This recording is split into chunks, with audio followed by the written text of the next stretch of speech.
right, guys, Joe Szymanski here. How do you like that, Mason Nation? Another big win for your Patriots today. Student section absolutely showed out. Go green and gold.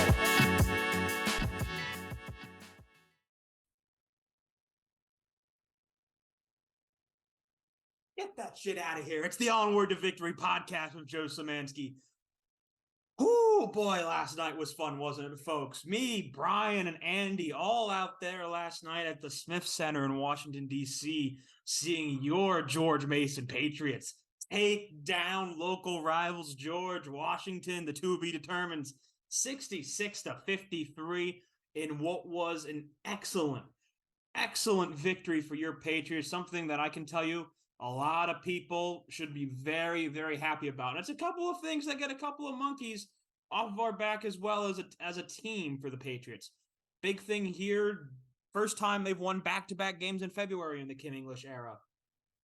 First time they've won back-to-back games in the A-10 this year. First time they've won in a road game in the black uniforms this year. That's a couple of, small things. It's a couple of monkeys off the back that we've thrown off, and now hopefully we go into a stretch here going into Saturday. Obviously, that game against LaSalle, obviously by far and away biggest game of the week, even maybe homecoming game. Very excited, of course. The Patriots, though, led by Josh Oduro again. Another double-double for the machine. 19 points, 12 boards, 3 assists, 3 steals, by the way, from Oduro. Patriots, 5 steals on the day, one of the higher amount of steals they've gotten.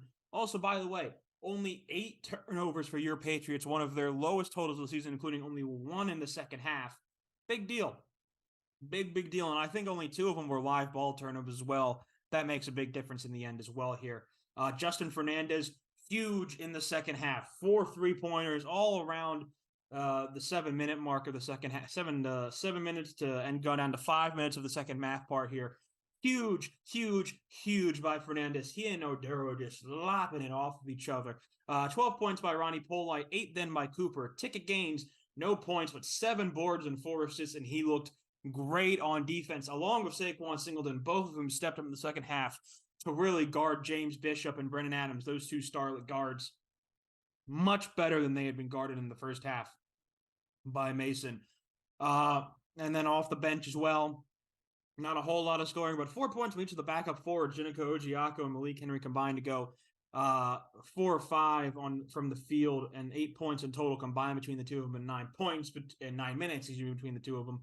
Take that from your bench forwards all day, every day. For the Colonials, of course, James Bishop went and got his, but a lot of his scoring was in the first half. He had ended with 16 points in the first half, ended with only 23 points total, meaning, that's only 7 points in the second half. And then Brennan Adams, I mentioned this in the preview, averages about 17.5 per game. He only got 9. Usually if you can keep one of their guards, one of those 2 below their all average total on the season, you've usually beat GW. That's happened today. Also, by the way, GW only 9% from 3. Only took 11 shots from 3 as well. 1 for 11 from beyond the arc. Got a lot of 2s, but just didn't have an opportunity, nor did they take a lot of 3-pointer shots, and were absolutely dominated on the rebounding. We out-rebounded GW 39-28 on the day. Huge performance by Oduro, especially, like I said. 12 boards by Oduro alone, but a ticket with 7, Coop with 6, Ronnie with 5. Good, very, very well done rebounding performance by your Patriots. This was just a good game, folks, and it was a great crowd. Obviously, like we said in our true post-game video, huge shout out to everyone who came up. Mason took over at least what I would say was 4 sections of the Smith Center. On a nice night in DC, it was great to see that level of turnout. The guys said they were feeling it. It was so much fun to watch this team play the way they had. Like Coach Inglis said in his post-game press conference, just the way the defensive strategy came together to be really big. Obviously, going into homecoming, we've got LaSalle.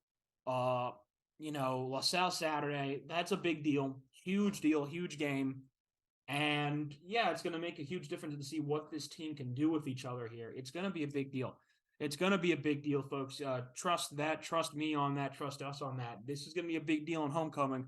A win here I know people aren't going to hear this is not our expectation, but a win here, I think, to at least the relief of a lot of people, probably keeps your Patriots out of the Tuesday games, the play-in games, come A10 tournament time this weekend. But this is a big one too.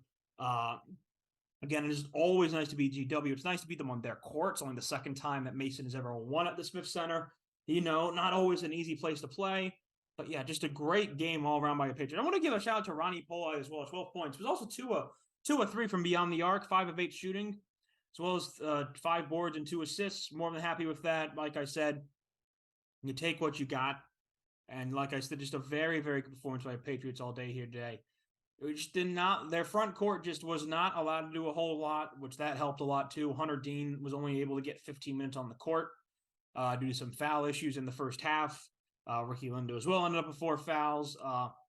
Just a really one of the best defensive performances we've seen all year, if not the best, arguably, and just very, very, very impressive by this Mason team. And every single fan member should be happy with that today, should be happy with the way we played, should be happy with the way we looked, and hope this is continuing to let us gain some momentum here going into the end of the season here. Like we said, LaSalle, Saturday, it's homecoming. We hope to see you all there. We'll be tailgating, of course, tailgating from 12 to 3 p.m. We'll talk more about that in the LaSalle preview on tomorrow. But for now, what I have to say is this. You got to start believing in this team again, folks. This team hopefully is looking to put it together a little bit. I'm calling it the ticket factor. What Ticket Gates in these last 2 wins has brought in terms of energy, in terms of defense, is nothing short of spectacular. This is a guy who wants to be here, wants to play here, wants to be a part of this team every single day. And let me tell you, it's so nice to watch, and it's so fun to watch. And it gives you belief in that this team can maybe start to pull some strings together here at the end of the season, going into a very crucial last 4-game stretch to end out conference play. But for right now, this has been Joe Szymanski with the Giant Killer Onward to Victory podcast. Give us a like, give us a subscribe, and we'll see you guys tomorrow for LaSalle preview. Thank you guys, and have a great rest of your day.